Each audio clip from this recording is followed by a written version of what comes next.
Hello everyone, it's Sal here. A very warm welcome back to another perfume video. I hope you're doing well. So today I'm going to be telling you all about the perfumes which I really did not like at first, but now I love them. Before we get started with today's video, if you're new here, then welcome.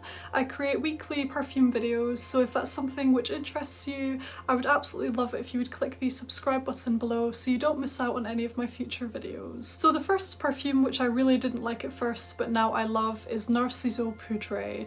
Now this will probably come as a huge shock to some of you guys who've been following my channel for a while now because as you might know, this is a fragrance which I absolutely love. I adore this fragrance, you guys. However, when I first smelled this, the first time I smelled this was quite a number of years ago now. I'd gone into Boots to buy Narciso Rodriguez for her eau de toilette because I'd smelt that on my flatmate and I asked her what perfume it was. So I went to buy that perfume, and I think when I was speaking to the lady at the counter, she was kind of showing me the other Narciso fragrances, which I hadn't tried any of them at that point, but I knew I wanted the eau de toilette and I briefly tried this one. I recoiled at it.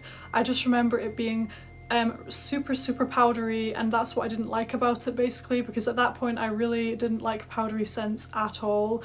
I actually really like them now, so it's just super funny I think how your tastes can completely change so drastically, because seriously at that point I really recoiled at the thought of any kind of powdery scents. It just really wasn't for me at the time. So I distinctly remember smelling this and thinking that that was probably the worst type of scent for me at the time. I never could have guessed in a million years that I would grow to love this fragrance. Like, I never would have expected that to happen, seriously. But I just find that really interesting how you can totally change your mind about a fragrance, and it kind of works both ways as well. It can happen both ways, and I just find it really interesting. So anyway, this was a serious dislike for me. Just upon the first sniff, I immediately was like, no way, but now I absolutely love it. So that's Narciso Poudre. So next up today we have Dior Hypnotic Poison Eau de Toilette. Now this fragrance is similar to Narciso Poudre in the sense that when I first smelt it, I completely recoiled. I found it nauseating. It actually reminded me of feeling car sick. That's the specific feeling that this fragrance gave me when I first smelled it, and it's super strange how it had that effect on me, because now I really love it. And what I think might have put me off actually is the fact that I'd heard many describe this as smelling like Play-Doh. So, you know, I had that in my mind when I smelt it, and upon sniffing it all I could smell was Play-Doh. It smelled of car sickness. It's just so bizarre, but that's the only way I can really describe it. It smelled almost like that nauseating feeling you get when it's too warm in a car, like if a car has overheated and you're feeling car sick. That's honestly how it like made me feel when I first smelled it, and it's just so incredibly bizarre because now I do really enjoy this fragrance. But again, it's just funny how your tastes can change. So this is a really nice, like, unusual, iconic, in my opinion, almondy vanilla scent, and it's just truly beautiful. But I think it's definitely not for everyone, because that nauseating sort of feeling that you get from this, depending on your taste, I think it may or may not be for you. I think you either love it or hate it, kind of thing. But anyway, so that is Hypnotic Poison, a fragrance which I really did not like at first, but now I love it. Next up today is possibly the most extreme scenario out of all of these. And I'll explain why in a minute, but that fragrance is Mugler Alien.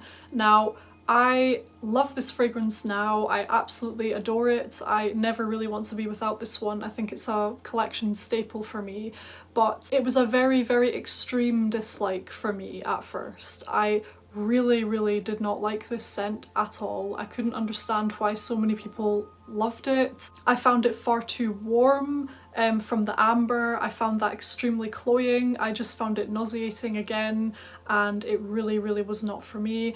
And the way that I ended up kind of coming round to the scent is I ordered the eau de toilette just so I had sort of an aspect of the Alien collection without having to commit to the eau de parfum, and I really enjoyed the eau de toilette, so I wore it more and more often, and then I found myself kind of craving it more, and then I thought I'm just gonna give the eau de parfum another retry. So that's what I did, and then at that point everything had changed, because I think I'd kind of gotten used to the Alien smell from the Eau de Toilette, and then by the time I tried the Eau de Parfum another time, it was almost coming at it with like a fresh nose and with like a renewed appreciation, I suppose, of the Alien idea. I don't quite know, but anyway, that's what happened. So I hated it, literally. Then I kind of got the Eau de Toilette just to sort of dip my toes in the water, and then I tried the Eau de Parfum again, and I was kind of like, okay, I get it now. I understand why this is such a big deal. I really like it, and I think one thing for me, maybe this really would be a no-no for me in the warmer weather, but particularly in the cooler weather, I've been loving this. I really think this is an excellent cold weather scent, just because it has that projecting power. It does have that warming amber and woody kind of base to it, and the jasmine in this is just that beautiful kind of animalic, slightly indolic jasmine, which I find incredibly alluring, seductive, womanly, and goddess-like. Actually, I truly adore this scent now.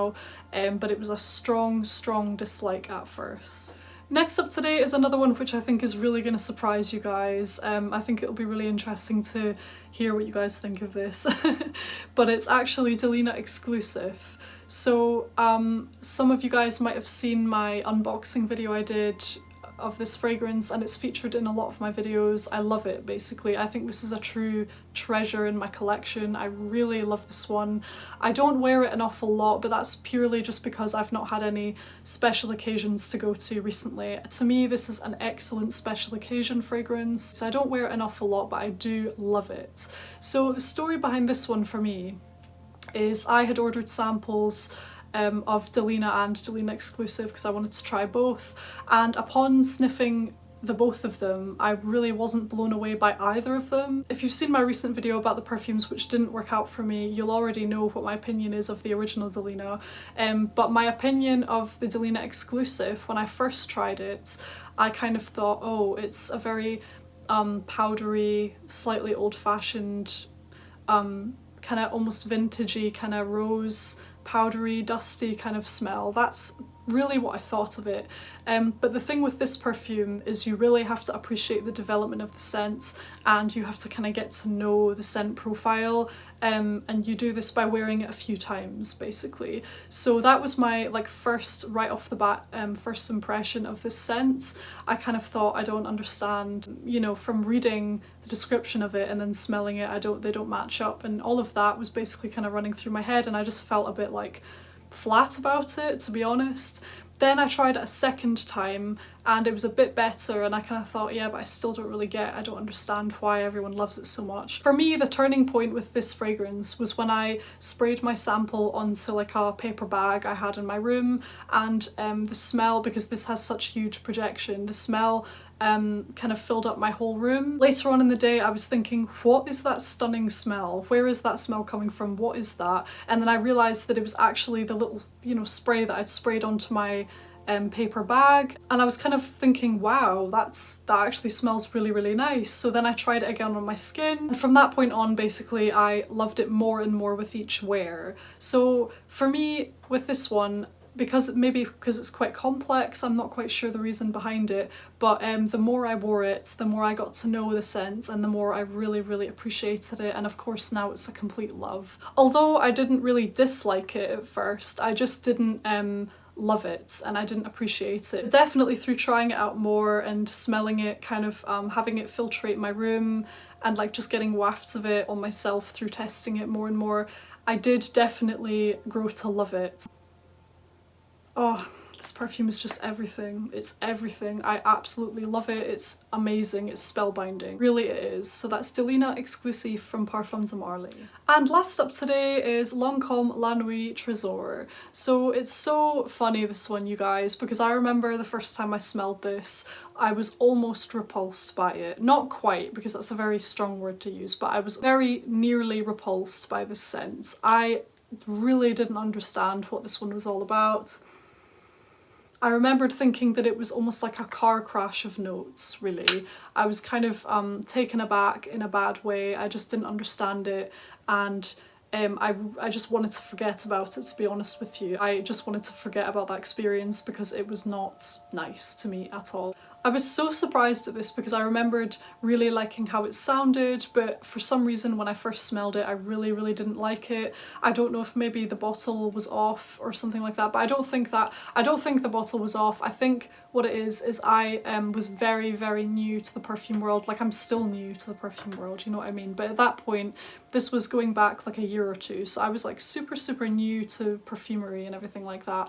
And this is quite a complex scent, so I think that's probably all it was. I just really didn't know how to take this kind of unusual scent profile, basically. And funnily enough, something I did with this one as well is I bought the eau de toilette first. So I kind of thought, oh, I wonder if the eau de toilette would be like a more easy to wear version. I wonder if that would be a bit more easygoing, and of course it is. So I bought the eau de toilette, and then I kind of kept thinking, come on, you know, the eau de parfum must be good. It must be a good fragrance because I kept hearing everyone mention it and everything like that. So I gave it another try, and the same thing that happened with the Alien fragrance actually ended up happening with this, in the sense that I fell in love with the eau de toilette and then I gave the eau de parfum a second chance. Oh, yeah, I love this one now. This is a lifer. I adore this scent now. Absolutely adore it. So there we have it, you guys. I really hope you enjoyed hearing about my fragrances, which I did not like at first, but then I grew to love them. Please let me know in the comments if this has happened to you. Let me know. I just think this is a really interesting thing with fragrances, how your nose can just change or your tastes can change. Or even something as simple as giving a fragrance a second chance can be the make or break. Thank you ever so much for watching today. I truly appreciate it, and I'll see you on the next one. Take care, guys. Bye.